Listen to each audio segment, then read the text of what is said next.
Greetings, ladies and gentlemen, and welcome to this latest edition of Tales from Outer Space. Hope you enjoy. Story number 1, Property Rights, written by AWMD Ladd.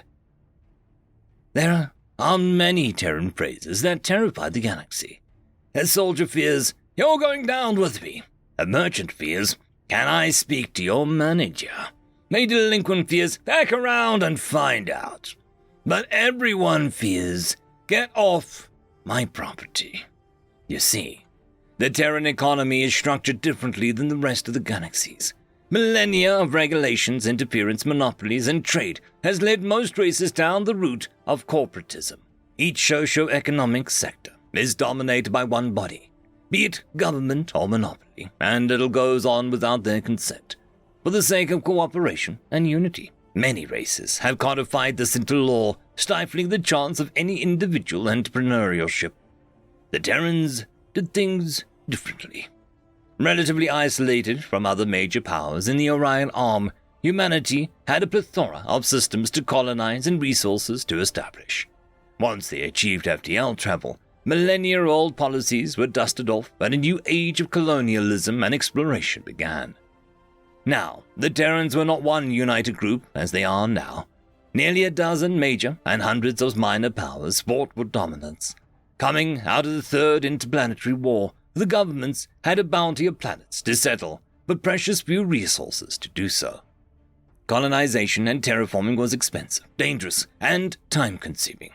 3 words that no government wants to hear. One of the major nations, the translation phonic MRICANS, instituted a set of policies that facilitated both it and humanity's rise to dominance. Despite emerging victorious at the end of the war, the nation was still weakened and drained by the conflict. Having gone through several such situations in the past, they concluded that the only way to recover was to aggressively expand outwards.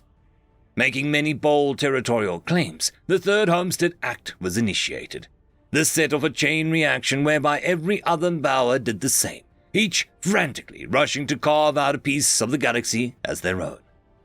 Although making claims was one thing, but enforcing them was another. To enforce every system taken would have drained their governments long before first contact. So they turned to their citizens. Essentially, their policy was that anyone could settle on a celestial object and develop it in some way, therefore had a right to own it.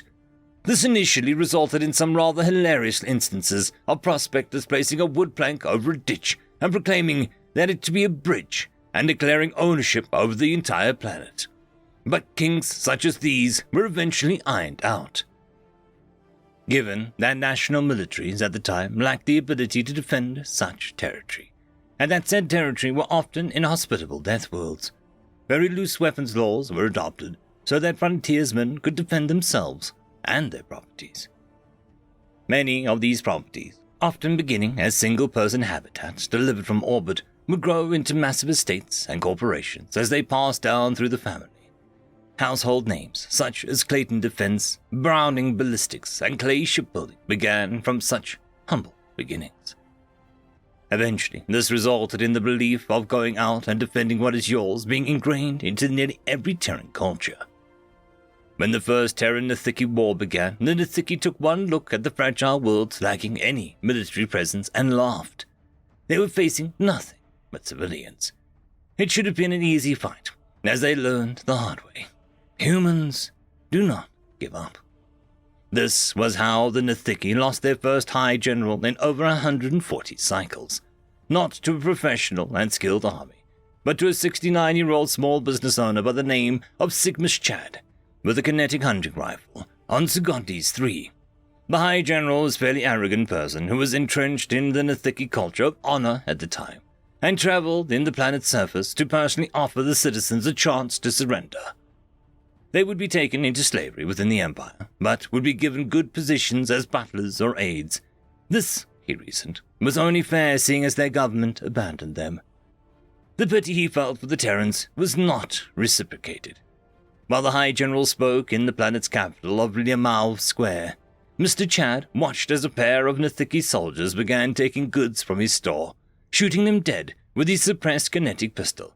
He walked upstairs to his residence, opened the window, and shouted the infamous words of, "Get off my property!" The High General could only turn in confusion and watch as the barrel of Sigmus's rifle was pointed at his head. Although Sigmus would be later executed, his actions earned him a spot in history and a statue in the square, right above where the general fell dead. The remains of his store would be declared a Terran historic site, with money from the tourism-generated funding Segondi's III's meteoric growth. Sigmus's name would rapidly enter the Terran vernacular, with the Chad often being used to refer to a strong, assertive, and defiant character. Across the Terran frontier, as more Nithiki forces invaded, they were met with similar resistance, effective to a terrifying degree. Civilian militias would fight in sieges from guerrilla warfare bands and conduct espionage on nearly every planet until the main military could arrive.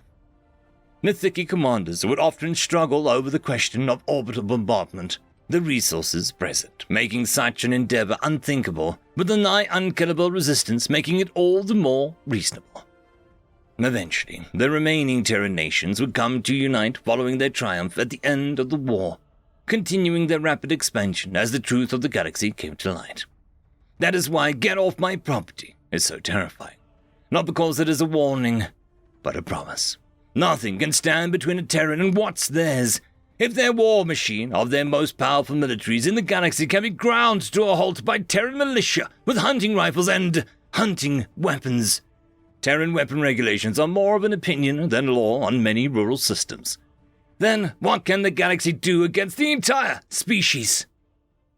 End of story. Story number 2. He Taught Me. Written by ___________.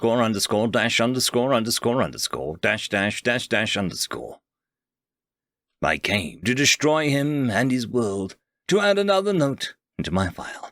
One more engagement to acquire confirmed kills. Another brushfire to distinguish myself above my peers.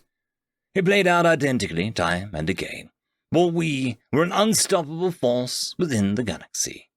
Occasionally, we had our setbacks, but that was why I existed, to correct and compensate for the mathematically inevitable moment that the marker flipped to tails.